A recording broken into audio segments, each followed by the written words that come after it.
Hello, everyone. Welcome to our Tuesday night chat.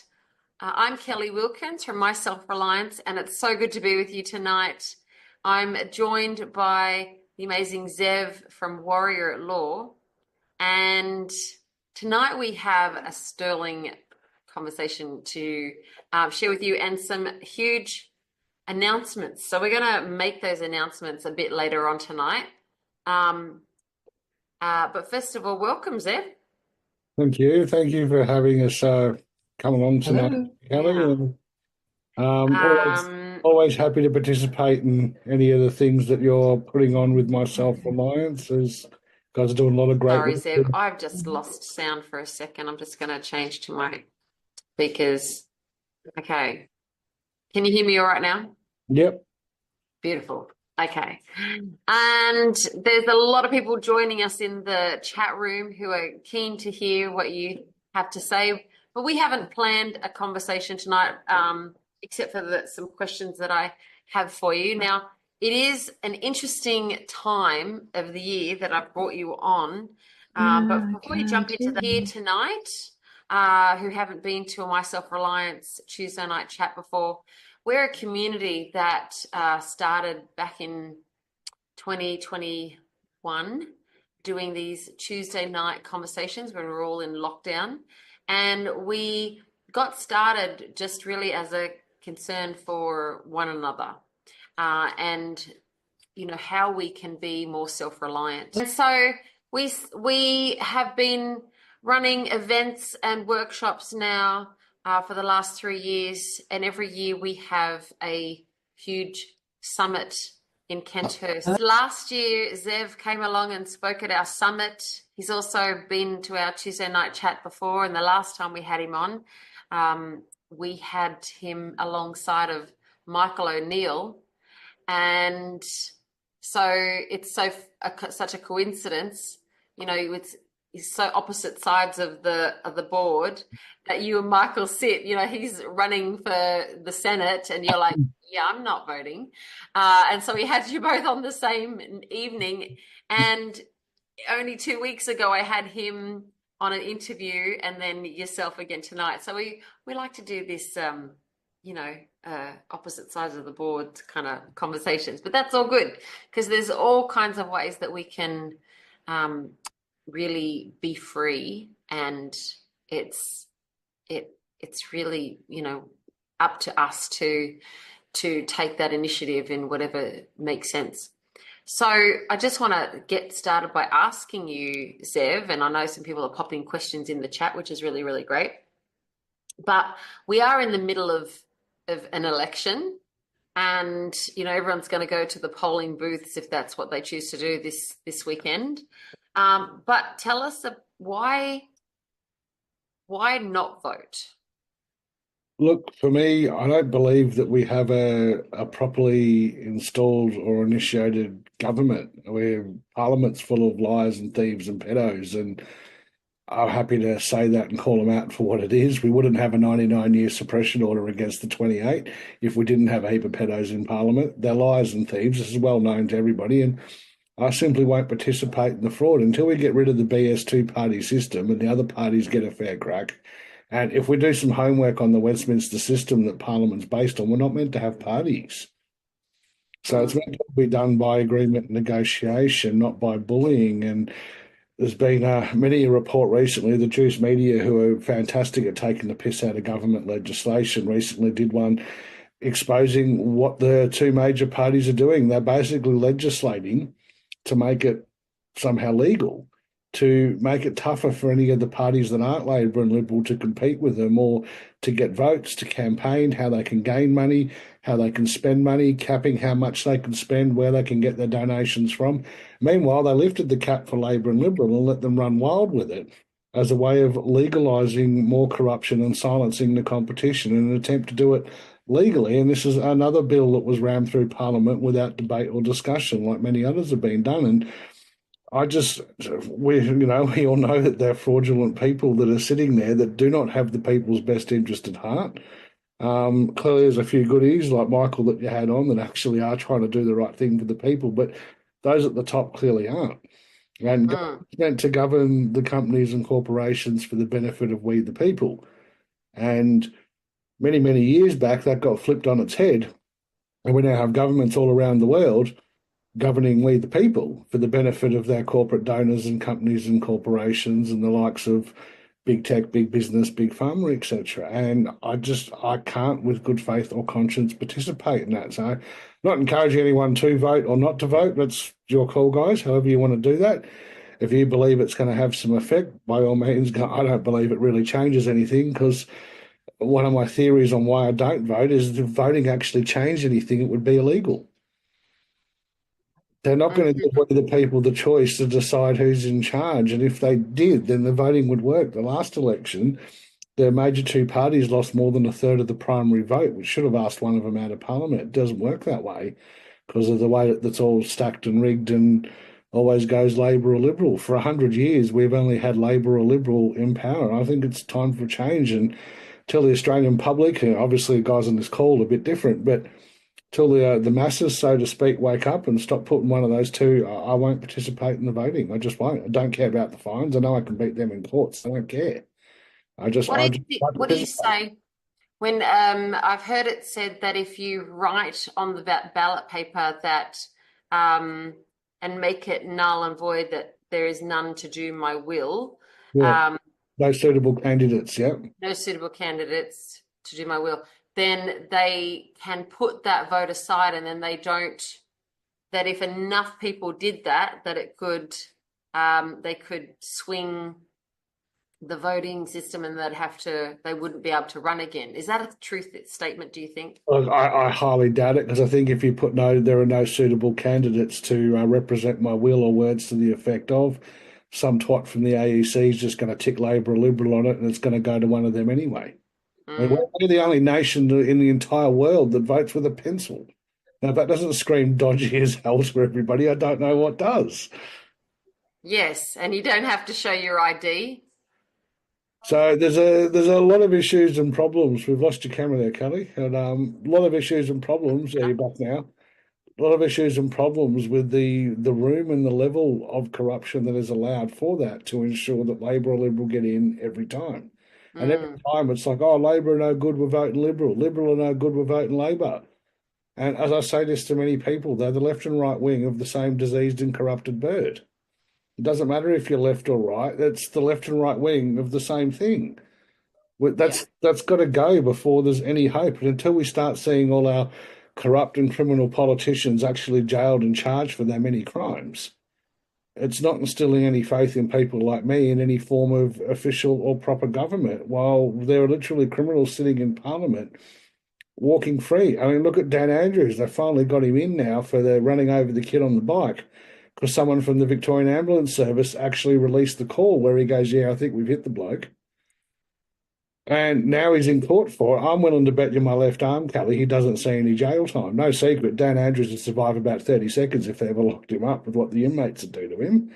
And many Yeah. of us would love to see that happen for what he did to the state of Victoria. So I look, until we start seeing these politicians actually held to account for their crimes, jailed like the rest of us, whatever happened to are all equal before the law. They're no more equal or better than any of the rest of us. They need to be held to account. Until that happens, I won't participate. I will say, though, I'm really pleased to see the number of people who are stepping up to run for their local area from the freedom parties, and really good people who are that we, who are brave enough to put their hand up and to say, all right, I'm going to run. And so nothing taking away from those people. Look, as I said So, last time you had me on with Michael, it's like hats off to you if you want to go and play in that Lions den. I choose to play mm, outside of that den, and look, each to their own. We hit them each with to a their, thousand bullets from a thousand directions. They can't stop all of us, whether you're doing it from running for Parliament in that corrupt and cesspit of a system, or whether you're doing it from well outside of it, like people like myself do. Each yeah. their own. And that's for all the individuals here to work out what's better suited for them as to how they want to go about doing that. So say a little bit more about that then. How, when you take yourself out of that system, how do you feel that, as people do that, that we're shifting the tide that way, making a difference? Well, look, the government needs us to a large degree a lot more than we need them. And as more and more people are waking up to that, people are opting out, as I call it, from as much as they can with the public or the government or state-run systems. And we're all shifting to ways of doing this privately under private contracts and agreements that are between we all the living. We're removing that person or ens legis creature or creature of statute being the person, which is, I'd like to think anyone on the call tonight's aware that the person's a creature of statute, where we as the living are men and women of God or nature. It's completely different jurisdictions. So once we start to more understand in here who and what we are, we can move away from that. We can just simply say no thanks. We don't have to accept these offers. The thing is that when people all go, I want to get in the private and avoid all of this, what people miss and don't realise in doing so, that comes with a much higher level of responsibility and accountability, because there are no government assurances, insurances, benefits or privileges. It's on you when we do things in the private. And to escape that, we need to learn how that works a little bit better so we don't get ourselves in trouble. And we can't mix the public and private, or the public and private highways, as we often refer to them. They don't cross or intersect at any point. But I can travel on either highway on any given day if I choose to, because that's my right to choose. And I'm like a broken record about our rights. It's not a right unless we get the choice as to when and how we exercise that right. So today, I might choose not to exercise my rights to operate privately, and I might go and do something in the public. Tomorrow, I'm going to exercise my rights to do it privately, and that's my right to choose when and how I exercise those rights on how to opt out. It does take a bit of learning and to get your head around it, because all of us have been indoctrinated since the day we first went to school into the system, to some degree. And it takes a lot to unlearn and relearn to be able to shift out of that. It's not a quick and easy process to do, because you've got to undo 40 or 50 years of life experience and learning to be able to, opt out of that. And that can be really tricky and very confronting for some people to do. They have to admit that I believed the lie for however many years. I was a part of that, which I'm now opposed to. And that for some people is too confronting. So they just go back to doing it the public because it's easier. And this is by design. They've made it that way for us to challenge or, take on the system, which I find is like, getting in the ring with Mike Tyson. We don't want to be fighting them. We can just not get in the ring. It's a much easier way of doing it. The art of fighting without fighting. There's no fight to be had. You can't have an argument with me, Kelli, if I just get up and bugger off. It takes two people for that to occur. If I'm not participating, it can't happen. And this is how I treat things with our government and the system, is just, guys, I'm not participating. You can't compel me or oblige me to do so. And when we learn about the law and our rights as to why and how they can't do that, they tend to leave people like me alone. I'm in the too hard basket nowadays. It's a great place to be. Now, there was a terrible example made of someone who is trying to opt out of the system, and it was on the news. There was two people sitting in the car and saying, you don't have a right to the police to pull me over, and basically they kept, I guess, badgering the police, and they got hauled out of there. Because they were talking about their rights. That's probably not the way that you recommend to go about it when you set off on this. Look, it's got to be done correctly. And look, sometimes if you're dealing with arrogant, belligerent police, it doesn't matter what you say. If they're determined to arrest you, they're going to arrest you for something. Yeah, you can beat it in court later and have the charges drop, whatever. It doesn't take away from the event occurring. We need to find better ways rather than, and I say this all the time to many, many people, Kelli, the people who stuff up these horrific videos we see online of people having their windows smashed and being reefed out of their cars. These are the idiots who are like, at the police, and you can't touch me, I'm a living man and I know my rights, but they don't. They have no idea what their rights are. They can't articulate them in some sort of a calm fashion, and all they're doing is pissing off the police, which, when they get pissed off enough, they resort to violence. We all know this is how it works. Don't piss them off. You've got to remain calm. You've got to pass that attitude test and hope the police pass the attitude test that you're dealing with as well, that you're able to be calm and civil people and have some sort of a conversation. And instead of making claims like, I'm a living man, you've got no authority, ask them, where is your authority derived from? Where is Mm. your source or head of power or authority coming from? And can you prove it? Because you've just made the claim. So it's the art of asking questions too and not making claims. And we can ask the questions in a way that invites a response, which is usually done in some form of a claim, which now, pursuant to our ancient maxim of law of the onus or burden of proof lies on the one making the claim, you've just tricked them into making a claim by answering one of our questions. Now they've got to provide the proof of it. And if it's on body worn camera and we're all recording it, when that goes to court, it generally doesn't bode too well for the other side when we ask, well, where's the proof of your claim? Right. Now I'm keeping an eye on the chat, and there's some questions coming through there, and I have some things that I want to get to with you. But while we're on this, and this might be a good place to ask this question, Irene says, I'm concerned with the magistrates now asking if we need to be assessed by a psychiatric nurse, as was in the court I attended as a support for the friend.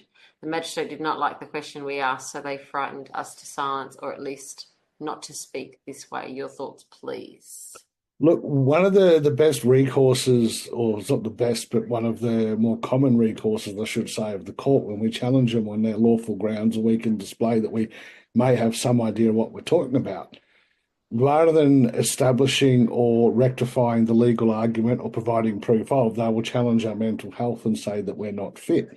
If you do have ongoing battles with the court, I've actually recommended this to a number of our members, is to go and see an independent, not a court-appointed one, because the court-appointed ones will say, yep, Zev, you're crazy, mate. I'm sorry, that's can't convince me. Go and see an independent psychologist, psychiatrist to write you a clean bill of mental health. So when it is brought into question, you can go, look, we saw this one coming, Your Honour. I went 2 weeks ago and I went and spoke to psychiatrist to see if there was any mental health issues. And here's the document saying I've got a clean bill of mental health. It cuts them off at the knees before they can go forward. And when we're dealing with the courts, the government, the system, the establishment, whatever people want to call it, yeah, you've got to treat it like a game of chess. Now, sadly for the establishment, I'm very well versed with their playbook and their moves, and I'm quite a good chess player. So as a general rule, I'm 10 moves ahead, regardless of which piece they move where. And this is the kind of mindset we need to adopt when taking on this system, because they have an unlimited amount of resources, blatant corruption, and they just, at the end of the day, they just do not care unless we can really get it honed in, and the argument and the legal points, preferably with some sort of case law attached to it, to show it's already been determined that this is the case. And only then do they go, okay, but to do that, we've got to, one, know who and what we are, and we have to demonstrate that we're competent to manage our own affairs. Otherwise, we're seen as this child or infant or a person, and the court will then mandate that we're going to manage your affairs for you because you've just demonstrated you're not fit or competent to manage your own affairs. This is often a confusion thing called the age of majority, which has nothing to do with how old you are. People go, oh, I'm 18 or 21, I've reached the age of majority. Are you competent to manage your own affairs? Do you actually comprehend how all this works? No, well, then you have not reached the age of majority. Some people may get there at 21, good luck to them. It might take the rest of us until we're 50 or 70 or whatever age through learning this to be able to say that we are competent to manage our own affairs, and I can demonstrate that. And that's when they back off and leave you alone. But again, we've got to start asking questions and stop making claims and be prepared. Go and get your clean bill of mental health if the courts are questioning that sort of stuff. So you can go, I've actually been and done that, and here's the paperwork that says, no, it's not the case, I am sane. It just removes another argument for them to throw at you because you've got the preemptive proof of claim. Again, I'm sane, we'll prove it. Okay, here's the documents from a qualified psychologist. And that's the good thing about going to court, is that you always learn from the previous experience what to Yeah. be prepared for next. Come back stronger and wiser, regardless of the outcome. If you're going to court for a win or a loss, you're in there with the wrong mindset. If I'm going to court, it's for shits and giggles, entertainment and education purposes, because I really don't care what they say or do. And I'm not a criminal. I'm never going to be in court for anything I'm looking at jail time for. I'm happy to go to court for not voting, for being 3 kilometres over the limit, or a parking ticket, or some stupid COVID fine, or whatever. Like, they're not jailable offences. I really don't care. Let's go and have some fun. Let's see what happens. Let's learn. Yeah, yeah. There's some excellent experiences that have come out of that. So Zev, Leanne wants to know, have you had success discharging debt based on the fraud of banks using our signatures as financial instruments? 3 letters of process maybe have. Look, the three-letter process thing has been done to death and done poorly by too many idiots or con men out there selling bad processes to people going, here, try this.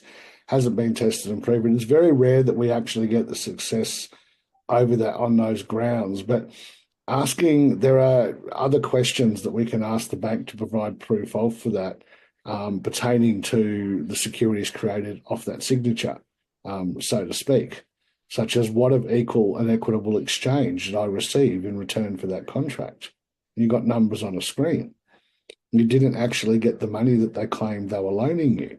And the banks often have a hard time proving the existence of a loan if you request the accounting records showing where the original transaction of this claimed loan originated from, whose funds were used for that loan. Now, it's no secret it's not the bank's money they use, it's your money because you create the credit with that signature. You're the security.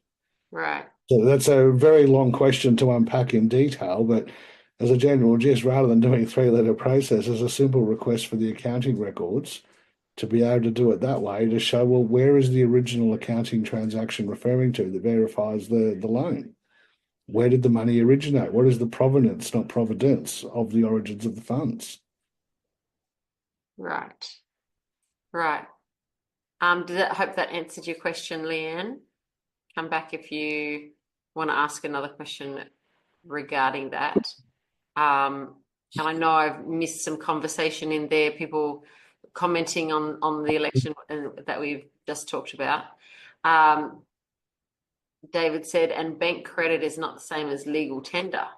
No, the banks under international banking laws actually are prohibited from loaning credit because it's not theirs to lend, which is pretty much what they all do. So now I have a question around PMAs. So first of all, I want to know, I was going to ask this question earlier, actually, people in the chat. If you have intend to vote and are going to or already have voted, put a Y in the chat. And if you intend not to vote this weekend, then put an N or a no in the chat.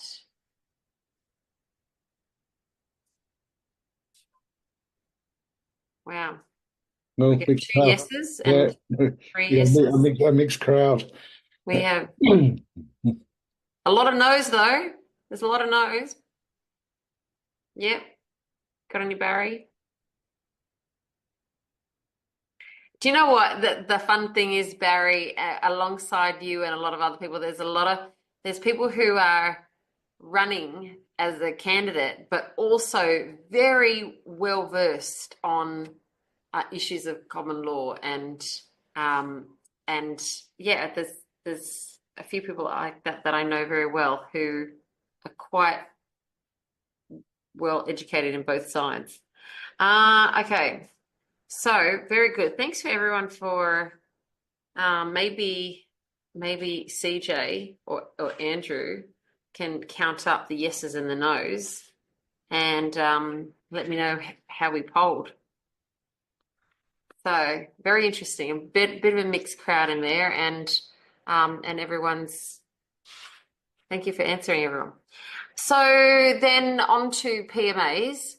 I know this is an area that you're very, one of your babies that you like to manage, this area of PMAs. Tell us the type of people who come to you for PMAs. It's really wide and broad. We have, people that might want to run some yoga and breathwork workshops under that. We have other people that might be in building, construction, mechanic, farming, food. Basically, any goods or services that you want to do without the government overreach can be done as your projects and activities under the PMA. And the myths around the PMA, I'm a member of Zevs PMA, so I can go and do whatever. No, it's not how it works. The real strength comes from having your own PMA, and as a member of someone else's, you're only protected by that PMA while you're actively engaging in the projects or activities of that particular PMA. And the best example of that is our footy players. Yeah, off the field, they go and have a drunken brawl. They get charged in criminal charges for assault like the rest of us. But on the field, they could punch the living crap out of each other all day long, and all they get is a slap on the wrist and told you can't play footy for 2 weeks. Why? Because they're actively engaging in projects or activities of a private club, membership, association, whatever they're set up as, in which case they come under the rules of that association or club, society, whatever they want to call it. So we're doing the same. Again, we're all equal before the law. Why aren't we doing this sort of thing too? But to benefit people rather than to our detriment. So we get a very wide variety of people coming to want to do PMAs. And one of the big things to say with the PMAs is, look, there has to be some benefit for your members, even if your members have to pay membership or pay to access those benefits that you're offering, or goods or services, whatever it is that we're doing some sort of an exchange of value on. It's different for everybody. And this is why we tailor them. No, our PMAs, like a large portion of the body of the documents, yes, that's the same. But there are certain sections that we really do a lot of time and effort on with all of our members to make sure this is tailored for your particular needs. Now, someone that come to us that wants to do a surf school under a PMA, how we set that up for them isn't going to work for someone who wants to do fresh produce or food or a yoga or breathwork style thing. These are different and need to be tailored to suit the needs of what it is you want to be able to achieve, what projects and activities you're running with that PMA, what benefits are your members going to get, and what are you giving back to the members and community for that? What benefits are you able to offer or provide? These are all important questions we like to ask people so that we can tailor it to what it is they're trying to achieve. So it's a very broad variety of all sorts of different people that come to us wanting PMAs for different projects, hobbies, activities, and altruistic purposes, which we're happy to help people do. If it's coming from the right place, it's got to come from in here. And it's not a financial thing. It's an energetic thing of what are you giving back? How are you able to help? Have you seen people who are taking on a PMA and then they've had an issue that's come up in terms of they've needed to use their PMA to cover themselves for, some protective reason that's. But we have a few minor things with some of them, and they're usually pretty easy to deal with. If it's one of our PMAs, yep, I can say they're created and constructed properly and correctly and they're effective. But it comes down to then how are you operating or running the PMA? And if you're doing that correctly within the guidelines of the Articles of Association, you're going to be covered. If we step outside of those rules that we create for ourselves, which are separate to the statutes and legislations, we end up back in the public with the statutes and legislations. The PMA, you can't write a PMA that says as a member of Zevs PMA, it's okay to rob banks and punch people. No, it has to be lawful. But we get a choice as to which laws we're operating with and how and why that works. And again, it comes with a high level of honour and integrity and accountability and responsibility. If we're maintaining that, there shouldn't be problems with the PMA. We only have the issues with people running them when they're not running correctly, they're operating without honour and integrity, or they're causing harm, loss, damage, or injury to others, all of which are big no-nos under our Articles of Association that dictate the rules that we consent to operate and live by. So generally speaking, Kelly, it's don't be a dick and you'll be okay. It's really not complicated. And for most people operating a PMA, I'd like to think that, 99% of our members that have come to us for one of those or looking at doing so aren't criminals, they aren't engaging in nefarious activity. And they're generally coming from a good heart space, trying to do good things and the right things to help and benefit people and the community, in which case there generally shouldn't be any issues with the running of a PMA if we keep it to the rules of. That's only when we step outside that there's going to be issues. And generally speaking, too, the people who join the PMA also want the best interest at heart for the people who are running it. Yeah, the members, when they sign up to a PMA, have to do a member agreement where they agree to things like honour and integrity and operating with, and not to have any intent or intention, by action or inaction, to cause any harm, loss, damage, or injury. Which, let's face it, this is how most of us live anyway. It's not a big paradigm shift for people to get their head around. Isn't that what most of us are all about anyway? So it's really not that hard to do. Yeah, but but it's on one hand, it is easy to say that this is how we should be living and we should, honor and respect one another, but have the PMA so tell us why. Why have a PMA then? Like, Well, 'cause we need proof of claim. So if you're going to say, I'm not part of your system, well, we need a system. We need something, some form of governance if we're not accepting what's been offered by the government. So we create our own. And that's really the benefit, is the ability recognised by our international laws and treaties and covenants and principles, which I've included in our PMA, says we have the rights to autonomy and self-determination. We have the rights to self-governance. And again, it's on our rights. It's our right when and how we choose to exercise those rights for the benefit of we the people and for our communities and our members. And we're all got, small groups, whether they're social, community groups, self-reliance, like what you're running, Kelli. And we generally, most of us, if we're running or doing that group, we try and lead by example. We try and do the right thing by our members so that they can do the right thing by. And it's like ripples throw a rock in the pond, and the ripples move outwards from that centerpiece, which would be the founding members of the PMA, and that emanates outwards. And everyone's working on the same page, so to speak, to try and achieve a similar goal. And for most of us, we just don't want government overreach. It's not required or needed. None of us asked for it. None of us want it. None of us agreed to it. So there's some ways of just simply opting out and doing it another way. But it seems to a reason why it needs to be written properly. Yeah, of course. Yeah. Look, the amount. One of the reasons that inspired me to create our own PMA was I was absolutely disgusted and appalled at the substandard level of just horseshit and word salad getting handed around for crazy amounts of money to many of the people in our freedom movement, for stuff that just doesn't work, that's got no legal backing, no legal standing. It references legislative acts and instruments, putting it back in the public, and I was just like, it did my head in. So that was my inspiration for, look, if people want a decent PMA, let's create one that actually works, that is legally and lawfully sound and can be proven to be such. Yeah. If I'm going to make the claim, I'm going to have the proof to back it up. And this is where a lot of people are falling down. They make some pretty wild and out there claims, and there's no proof to back it up. Now, there was a pretty interesting claim come past, and it was in the MyselfReliance chat on Telegram. And this is the first that I heard about it. Was a video was posted there saying that a gentleman, Cavinda in Texas, had done this amazing thing, such amazing thing. The first time, the most amazing thing since the birth of Christ was what the White Rabbit, quoting her, said that everyone needs to pay attention to this because it was huge. And then right after that post, CJ in her wisdom posted your video just explaining maybe a little bit more detail about what went on there.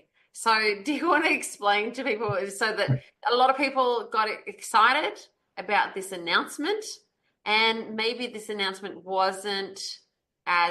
was more hype than it was real in the world. So do you want to just explain that? Well, look, since putting out that video, which was only a few days ago, the internet has erupted, and there has been my phone, our emails, everything has been absolutely ballistic over that video. Now, a few people have reposted that video saying Zevs debunked and called out Al Washington and Cavinda Tidball, which was not the intention. My intention was to get some answers and ask these guys, hey, if you want to do your UCC stuff properly, this is another area I'm quite passionate about and well experienced on. I'd like to help you to do it better. There were, as I explained in that video, what I consider to be a few fatal flaws as far as proof of claim lacking to support these wild claims being made on that video that you're referring to, as to why I felt compelled to make the video to explain some of the legal discrepancies around that, particularly with the UCC, which is, for you guys who don't know, the Uniform Commercial Code, being our uniform codes of commerce that literally govern commerce worldwide, and pretty much every country around the world uses these UCC terms, agreements, and codes for most terms of commerce everywhere. Now, I have been in this space for a very, very long time, and I dare say I've probably met many, many people who all claim to be experts on the UCC and know how to do it in the filings. And out of all these people that have met more than 50, maybe even 100 over the last, say, 20 years, 99.9% of them are clueless and have no idea what they're doing with that system, how it works, how to file, how to lodge documents, or do any of this process properly. I've met two other guys in Australia who I'd confidently say actually get it to a degree where if I couldn't assist someone with the UCC, I would send them to one of these two because they actually do know how this works. And it's Mm. very rare to find anybody who has spent the time and research to study that, as it's shrouded in a lot of myth and BS and opinions and conjectures and all sorts of nasty crap online. So it's really important if you're going to play with something that is a very high level international commercial law. One, we fully comprehend what those codes are, sorry, how to do the filing, what the filing looks like, how to get your documents legalized or recognized in some way. So we do have proof of claim and some form of legal standing. And I couldn't find the UCC one from that video that was referred to, which is why I made our video asking where is the UCC one? And all these claims of public notices and unrebutted affidavits. Fantastic stuff Cavinda's doing. And I said in my video, I don't want to take away from any of the good work that good people are trying to do. And I don't believe he's, how do I put it, intentionally trying to mislead anyone or give anyone false hope. I think it's just not as well educated as some people could be on how that UCC system works. And the claim, which is the other thing I took issue with over that 2-hour video, the claim of filing this magical UCC3, which is an amendment or an addendum to a UCC1. And my other question was, well, how are you amending or filing an addendum to something that there's no proof of the existence of? The filing numbers quoted for a UCC1 were incorrect or incomplete filing numbers. And even when I tried to fill in with 0s to 9 at the end to complete the series of numbers to qualify as a UCC1, no search records were found when I went through the UCC site. And it's very easy to do. Anyone can go on that Fortress website and do search by file number, punch in the number, and if there's any filing attached to it, it'll come up. But there was no records found. And for me, that was a massive hole. That seemed to be the foundational building block that a lot of the claims in that video were based on, and the proof just wasn't there. So the video I did wasn't designed as an attack or a discredit or a debunking. It was to get some answers. Because we got hammered with emails over that video of like, dude, have you seen this? You've got to watch this. And can we do it? Do you know what he's done? Do you understand what he's done? Do you get how this works? And so we started poking around to see, well, what did he do? How does it work? And what I uncovered was that I don't believe it was done as well as it could have been done to give it the proper legal standing to support such sensational claims. Yeah. And he didn't do it for everyone. He did it for himself to get his kid out of hospital without a birth certificate. It wasn't done for everyone else. That was the premise of why Cavinda went down this road, was because he didn't want a birth certificate created for his kid, which he just had in the hospital, without his consent, which they, apparently tried to do and went to do, and he wanted to reverse and return that by showing it was fraud. And we all know they're fraud. Right. We all know that that's the case for these birth certificates and the securities. And I'd like to think pretty much anyone on one of your calls tonight has come to listen to me is aware of how some of that at least works, Kelli. And that's what Cavinda was trying to undo. But then it just turned into this sensational video that went nuts online. And then, we got between 30 and 50 emails asking questions about, can I explain how what he's done worked? And when I looked into it, I couldn't see how it does work because there were some serious flaws and holes in there. I've actually reached out to Cal and Cavinda and said, get in touch. I'd actually like to help us to do this better. And if he did it the right way, can you see how it could work if he'd filed certain things, or it just doesn't have the links to be able to go step to? look, how you done it properly, if that was challenged in court and if I was the devil's advocate, I'd be able to get around some of that. Now if I can find a way around it, someone from the other team can too. And this is sort of how I roll with doing legal matters is, can I beat it? Because if I can come up with a way to beat it, what's to say that someone else can't think what I've thought? Well, granted, not many people's heads work like mine, but still, if it's possible for me to think of, it's possible for someone else to think of, that's a hole that needs to be plugged. Yeah. And this is where I feel some of the stuff in that video. Don't get me wrong, what he's done was, the intentions of what he was doing was fantastic, but it didn't save humanity. It saved him and his kid from not having a birth certificate while making public knowledge of the fraud going on behind the birth certificates and the securities while not consenting to that being done. And yeah, look, the affidavit wasn't rebutted and all the rest of it, but all of that was reliant upon a UCC one that I couldn't find any existence of. And that's where the whole process for me fell apart. Yes, there's an unrebutted affidavit and a public notice and all of that. And there is some good info in some of that as well about what he's doing. But at the same time, the whole thing was built off a UCC filing, which isn't there. The UCC filing, the number quoted, was actually a filing receipt with the Travis County Records Office, not a UCC filing. Because the UCC filing numbers is 4 numbers dash 3 numbers dash 4 numbers dash 1 number. And the filing numbers quoted were short on numbers and weren't in the correct thing. It was a receipt number for being lodged with the County Records Court, not a receipt or any proof of any UCC one. And for that to occur, it's got to be registered and filed correctly with the UCC, which is the fortress.wa gov site over in the state set up in Washington where all these records are kept. If the records aren't on file there, it doesn't matter what we're lodging with County Records Office or DFAT or Governor General or whatever people are doing here. That original filing relied upon is non-existent. That's what we, our prima facie evidence that we're backing everything else on. And this is Right. why I had issue with what was done, because so many people were, again, we got inundated with emails over that video to the point where I thought, I better go and watch the video and see what they're on about. And it was 2 hours of alluding to this amazing thing he's done without actually showing us what the amazing thing was. So we actually went and did some of our own homework and started poking around on that. And I started looking up filing numbers. We contacted the Travis County Court and asked for records of what they sent.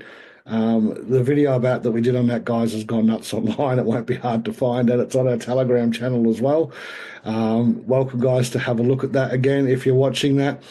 It was not a debunking, an attack, or a discrediting. It was a what the, and we need some answers. And I say all through the video, if anyone can present with new information, I'm happy to change my mind. Someone reach out to me with some more info, because this is what we found and it doesn't add up to me.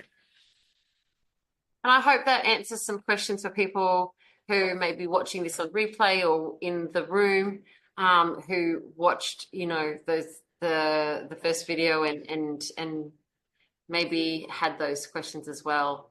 And so save you getting some more emails about that, Zev. Well, that was part of the reason for doing the video was I was getting sick of all these emails about it, and it's like nobody's done their homework or looked into this. We've got one guy who's made a great video and and everyone's just taken it as gospel without doing any homework or research, and everyone around the world jumped on the bandwagon of how amazing is this. And again, no one asked the questions. It's the most important thing ever is ask the questions, guys. And no, everyone just went blindly accepted it for these claims without looking into it. Glad, Margot, someone didn't accept it blindly, but there weren't many that didn't do that. And it just upset me that there's people in the freedom community not doing things properly. There are people like myself and many others like myself who have been doing this for many, many years. Could have helped some of these guys to do it better and more correctly and properly with some solid legal standing that cannot be disputed or refuted. And again, if I could dispute or refute it, someone else can as well. So I've got some questions coming through the chat I want to ask you, but I want people to use their emoji buttons, that if that conversation cleared anything up for anybody, give me a thumbs up with an emoji if you're in the chat. While people are doing that, I'll ask you the next question. So, okay, there's a question here from Karen. How do you protect your organization, your PMA, in the social media space? Do you need to? PMAs and social media is a real tricky one because social media is public. So it's a very, very, very fine and narrow line or tightrope you've got to walk there. If you're promoting something there in the public, you need to be very careful how you go about doing that. And if you are promoting, say, the ABC, or we'll call it the XYZ Association, can't really promote too much about what's going on with that, and it's very hard to market a secret. Yes, I'm aware of this. It's a problem. But we need to be very, very careful as to how we do that, so that if you're promoting that, look, the XYZ Association can do some amazing stuff, you need to go here. Now, as long as you've got that stone wall when they go to the XYZ Association that says, hey, the XYZ Association is a project, could be the ABC, whatever you call it. It's a project of a non-government organisation or a not-for-profit unincorporated association. And to access the services of the website, you need to become a member first. So no one can get through this brick wall to see Yeah. what's going on there until they're once they're a member. Well, you're over here with me in the private now. Now we can talk about goods, services, or other things of value which might be exchanged for other things of value on some sort of equitable terms. Well, But let's use the Freedom Summit as an example of that, yeah, right? Because that's something that's really in the public domain. And people do need to know what they're getting when they buy a ticket to some degree. So, as a PMA, if MyselfReliance is, taking that step to become a PMA, what things, do you, you say and do you not say? you can promote some of what you're doing on there, like on social media and on Facebook and all, as long as you've got some sort of disclaimer on there, Kelly, that says this is only for our private members. Mm-hmm. Before you can purchase a ticket, you need to become a member. You can't have the membership or stuff as part of the ticket because you've just done trade with the public. You've just done all the good work of the PMA. You've mixed the public and private highways. They've cost. Yeah. So it's like for further information, go to the website and become a member. So you can do your little snippets of what goes on there, but if you're looking for more, you need to come here. Thank you, CJ. Disclaimer CJ's put in the chat there. So that's how we go about doing that. You can promote that in the public. When people go to actually look at it, it's just a brick wall. Uh-huh. Thou shalt not pass. You need to become a member to access it. And once you're a member, then it's a whole different story. So you can engage with the public on behalf of your PMA to say, hey, look, we've got this great event coming up, it's called MyselfReliance, and these are some of the things you can do there. But to get a ticket or be a part of it, you're going to need to become a member first. Oh, and they should become a member because you get discounts when you're a member. So, Well, you can let them know that too. And look, some people have, like we do, we've got free membership for Warranulla, and you can upgrade that to premium. At the end of the day, it's your PMA. If you want to have 12 different layers of membership, that's up to you. You can do that. Yep. So you can do the initial membership. I often say that's for free. Once you come into that, yep, you're a member. Now, if you want to upgrade your membership, you get discounts, you get free this, whatever else. You get access to other benefits, goods, services, or other things of value that we wish to exchange with our members. okay, I don't know if you can answer this one, but Peter asked, how can we protect our facial image and voice from digital identity theft? Stay off digital. If it's digital, it's not safe, guys. I don't care what anyone tells you. There's a digital record of it. It's going to get used for something. So stay off the digital stuff is the only real way to protect that. You can put copyrights and stuff over it, but we don't know what they're doing behind the scenes with all that. We don't have access to that side of digital tech or information. So it's very, very difficult to do so. I recommend growing a decent beard, wearing sunnies and a hat. That's a good start. Wear some sort of, something, big ass sunnies, whatever, to cover to mess with the facial recognition, and a hat of some description. If you're going areas where there's lots of cameras and there's cameras like shopping centres, parts of the Gold Coast, any CBD area, there's going to be 1,000 cameras there, guys. You're going to be on film somewhere. So bear that in mind. Makeup for the ladies, beards for the blokes, big glasses, hats, whatever. It's just it's there. The tech's already being rolled out. The cameras are in. Until we get like they're having in the UK where they're going around pulling all the cameras down, which Aussies just seem too apathetic to do anything like that. And I'm not encouraging that. I'm not opposed to it, but I'm not encouraging it publicly either. Just saying it's just the way things are in today's day and age. And if it's digital, it's not safe or secure, because if you really want to get into something digitally, there are some very talented hackers and IT workers out there that can get around anything digitally. So at the end of the day, if it's digital, it's just not safe. If you don't want your images used, don't go places where there's lots of cameras, or different makeup, masks, face paint, big hat, large glasses, mess with what the cameras and the AI can pick up on. Okay, next question. Do you know anyone in Australia working with families around not registering their newborns with a birth certificate and still getting a passport? We've got a few of our members currently doing this, and some of them it's been 6 months or more of back and forward with DFAT, Department of Foreign Affairs and Trade, and the Passport Office, depending on which office we're challenging on that as to what information and feedback we're getting. It was a couple of years back a lot easier to do. We have been assisting a few people with that, and again, we're getting different responses depending on which DFAT office they're attempting to do that through. And as they come back with one argument, we beat that. They come back with another one, we beat that. They come back with another one, we beat that. It's a constant game of just back and forward.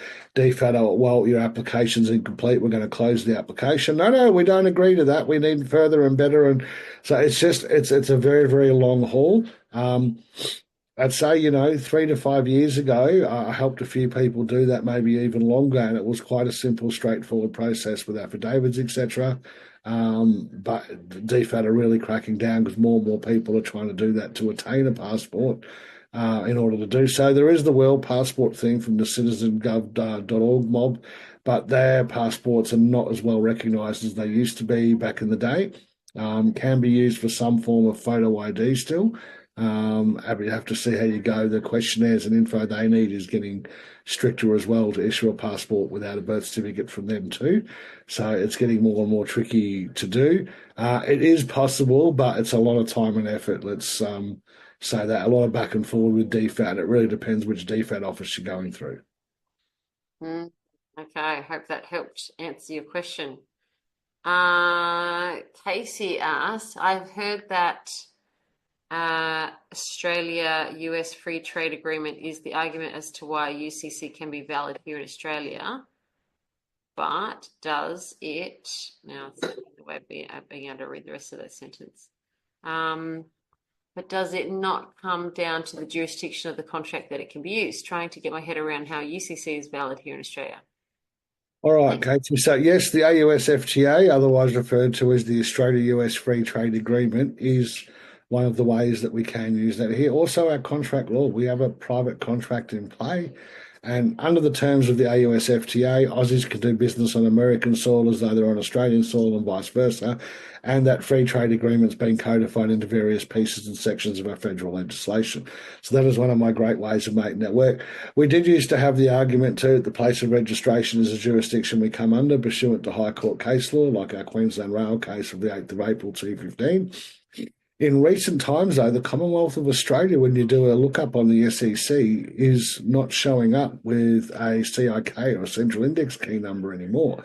Because previously part of the argument was, well, the Commonwealth of Australia is registered in Washington. That's its place of business or address as the company or corporation. Therefore, we're in the same jurisdiction because we're registered in the same place. Now, under the terms of the AUS-FTA, yes, we need some sort of Australian counterpart. And in doing that, Casey, one, it's really important that we get all the UCC docs created and filed correctly and attached to an affidavit. The affidavit is the really important document. Everyone focuses on the UCC1 financial filing statement. The affidavit's the kicker because the UCC1 is going to be attached to that affidavit as one document or bound, in which case it will be unrebutted along with the terms of our affidavit and our copyright security and private and hold harmless and other documents too. So when we do a UCC for someone, just so you know, Casey, about that, there's actually 9 documents you finish up with when we're done. One of those is the UCC1 financial filing statement, but you need all the other stuff to go with to show the process has been done properly. And even in America, where the UCCs originate, they often get voided if the debtor was not notified and or agreed or consented to what we've done.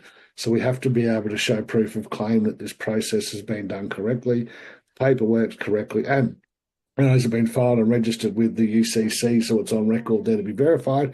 But we need it signed and stamped off on here. Do have some clever tricks as to how to get around that for you guys looking at doing a UCC with us.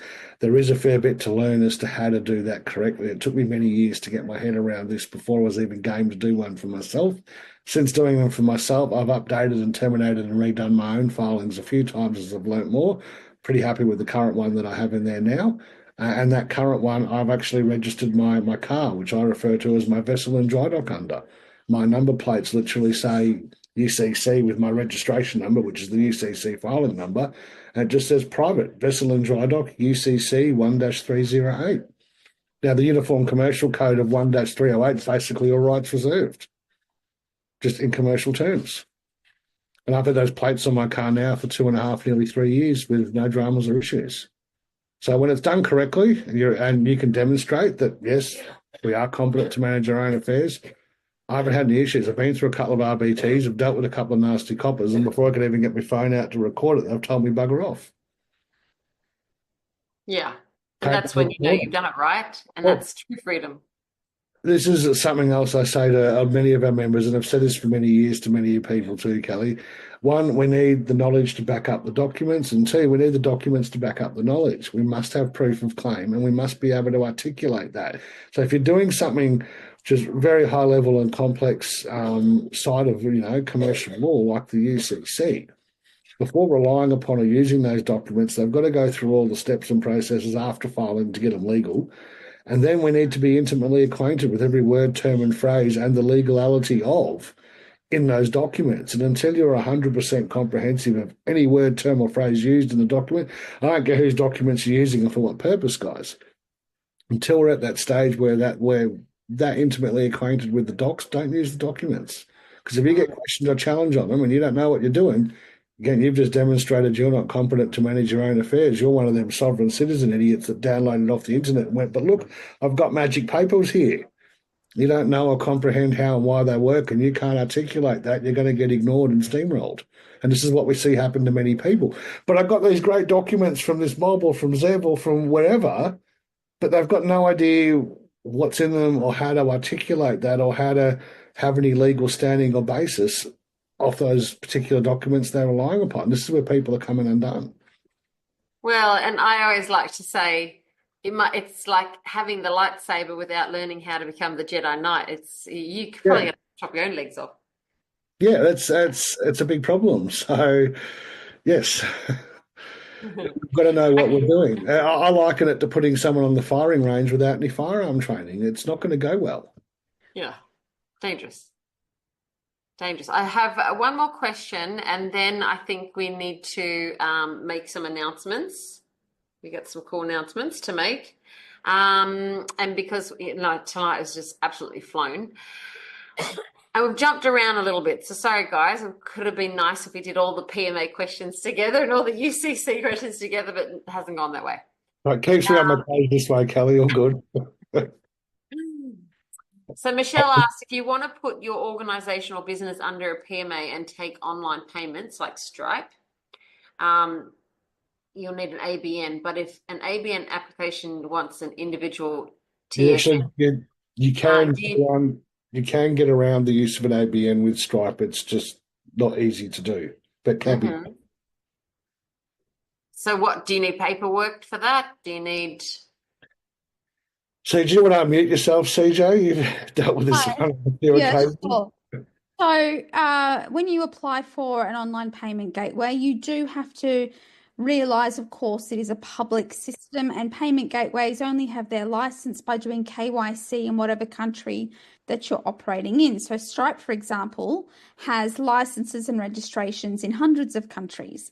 When a private membership association applies for a Stripe gateway account, the option to upload PMA documents is not there. So you click other, you click verification. The paperwork, Kelly, that's needed is the articles of association, and you need to make sure that you do have bylaws that include public payment gateways and international banking regulations. That's very important. Then you'll upload those. They will ask for further particulars. So this is where the private space, there's no instant gratification. There's no automation, right? We need to just stop, breathe, and go, right, we need to speak to someone. So this is where we would then speak to a live, Stripe helper. And that's where we explain we're a non-profit, non-government, unincorporated association. We've already uploaded our articles. We then upload a set of minutes, which are very specific to the projects that we're doing. And on top of that, we then can also upload the ATO statement by supplier. So that's why this is not an automated process. we do need to do it manually, but it does work. Now, the thing is, they still do require KYC. You still need to upload.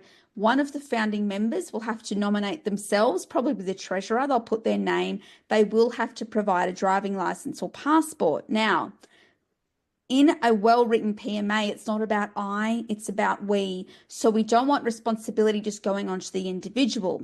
Now, if any time, now obviously a public payment gateway, high level of responsibility, will report to whatever country they're in, the IRS, Inland Revenue, or the ATO.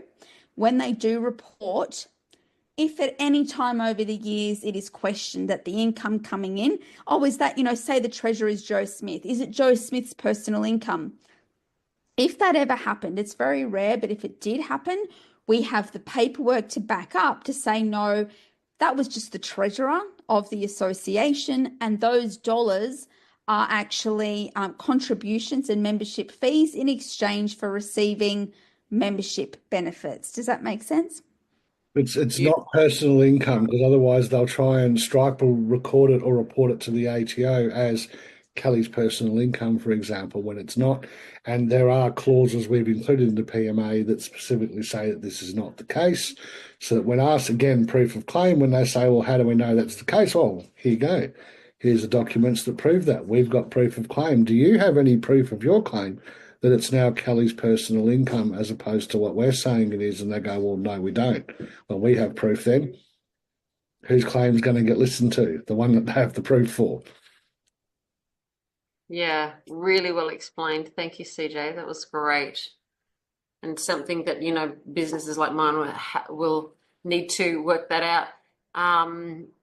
If anyone else in the chat has gone from a business into a PMA and have worked out those things, it'd be, give me a thumbs up. Lovely to. I think one of the big things with what we do in this private space, Kelly, CJ and I walk our talk, we live it. We both run private associations and organisations, being involved with community non-profit groups for a very long time. So we're walking our talk. It's a lifestyle choice for me. It's not something I take on when I get a fine or the government comes knocking at the door. It's a lifestyle choice. This is a 24/7 thing for us. Yeah. Yeah. No, a lot of people are saying well explained. Thanks, CJ. Okay, so it's come to that time of night where we want to share with you all some of the things that are happening in the pipeline. So before I get to that, we did have a count up of the votes. 23 people said that they are voting this weekend, and 26 said that they're not, as a rough count for the. Yeah, so that's really interesting. You don't need to answer me. Which way we're going with that. So, guys, sorry if you've put a question in and I haven't got to it tonight. Really appreciate everyone's input. And there's a lot going on in the chat, so I might have missed it. But I know that CJ's in there responding and letting you know how that she can help. Okay. Tony also said that's 27. 27 for no votes. So thanks, CJ, for that. So I will take this there. Yeah, please send your questions, admin@warrior@law.com. Zev and CJ will answer all your questions. And I know that you do this regularly on your channels as well, Zev. So, but thanks to everyone jumping on tonight. Now, we do have some opportunities where you can see Zev in person this year. The first being to do with me anyway. You might have your own things going on. But in the 25th of October, we will have Zev speak at our Freedom Summit, the MyselfReliance Freedom Summit that runs from the 24th to the 26th of October. And so you'll be able to come along and hear Zev speak. So tickets go on sale for that on the 1st. So in 2 days' time, you'll be able to grab your tickets, and there's early bird tickets for the next 2 months. So you want to grab an early bird ticket and save some money. So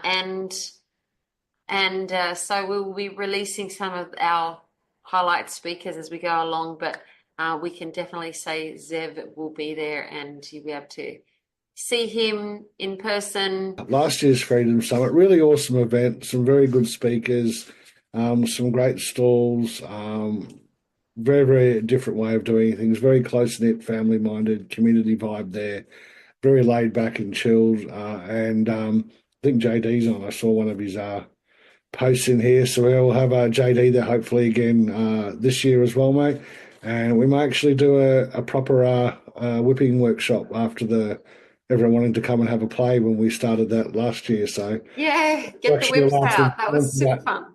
Because everyone seemed to really enjoy doing that. Everyone goes, I don't know how, and within a couple of minutes they're able to learn, and everyone was, quite excited that I can do it now. So I think we'll definitely have to include that for this year's coming one, Kelli, is some time for a whip workshop if JD's got a couple of extra ones made by then. Yeah, that'd be so fun. Somebody asked, where is the Freedom Summit? It's held in Kenthurst. It's on the outskirts northwest of Sydney. And there's camping on site that's included in your ticket. And so you can come and hang out there for a couple of days. The Friday night, we usually have a potluck dinner. So everyone, and it is a family vibe. It's very, as I love that Zev said, very laid back. It's not like probably anything that you've been to before where, you rock up and you do your thing and you stick to yourself, and you really actually come away with this experience of unity, of community. That's and the theme this year is community reliance is everything. So yes, we'd love to have you all there. The second night, we usually have a barn dance, and that's super fun as well. It's a really great way of meeting people and getting around and really just, it's such a wholesome weekend, and you just bring your family and connect with others. The second opportunity that you can come along and hear Zev live and do a deep dive. So tonight, there's a lot of you in the room who know a lot more than I do around PMAs and UCCs. Well, you have an opportunity to take it one step further and deepen your understanding at we're going to hold a retreat, a warrior law retreat, and that'll be the 25th to the 27th of November, so a month later. And that will be at my place. We have glamping tents available with ensuite, so it's really luxury glamping. But we're going to tier that. So we're just in the early stages of planning this event. So if it's something that you would like to do is come and glamp or camp or bring your RV, then let us know. You can put it in the chat or send us a text message, and so we can. It'll be limited numbers. It's really only going to be the first 30 people. Limited numbers, guys. We don't have a lot of space on Kelly's property for that, and it's going to be a 2-day intensive. It's going to be a big one. A lot of information. We will record it. Everyone coming will get a copy of recording and the information that we go over on there. But it's going to be a 2-day intensive deep dive. So, how do I put this politely? Not for the faint-hearted. And if you're very, very new and a beginner to this, you might want to skip this one, do some learning prior to. As we're going to be covering a lot of the stuff from my workshops that I've done, run through all of that, and some extra goodies, and of course some Q&A for the random questions that we always get allowed based on all of that too. So looking at the moment at maybe 6 or 7 couple of hour workshops over a 2-day period. So there's going to be a lot of info dropped, and it's going to be a deep dive down the rabbit hole 2-day intensive in a great location with great people. It's a beautiful location. We are an hour north of Newcastle. And so once you get here, you just don't want to leave. It's just beautiful. And so we have some glamping things on site, the mineral pool, the hot tub, the pool table and darts, and you just chill out the whole weekend in amongst learning. But what I want to say about that is if you are interested in knowing more about that, and we haven't put prices out or released tickets or anything like that, do put your email address in the chat, because that's the only way that I'll be able to stay in touch with you and give you information about that. So yeah, pop your email address in and we'll put out more information. So did anything else you want to say about that, CJ? Did we miss anything? The dates. People want to know the dates. Are they in the chat? So the summit, the MyselfReliance Freedom Summit, is the 24th to the 26th of October in Kenthurst. And then the Warrior Law Retreat is the next month in Warranulla, which is halfway between Bulahdelah and Gloucester. So it's an hour north of Newcastle. And we'd love to have you along. CJ is going to put the dates in there. I think they are the 25th and 26th of November. Is that right, CJ? Yeah, I think so. Beautiful. Beautiful. Well, thanks everyone for jumping in tonight. We hope that we've answered, the 25th, the 26th of November. That's perfect. Hope we've answered your questions. And of course, there's unlimited number of questions we could ask them. So thanks everyone for joining us. We do have a huge lineup of speakers coming to you the next month.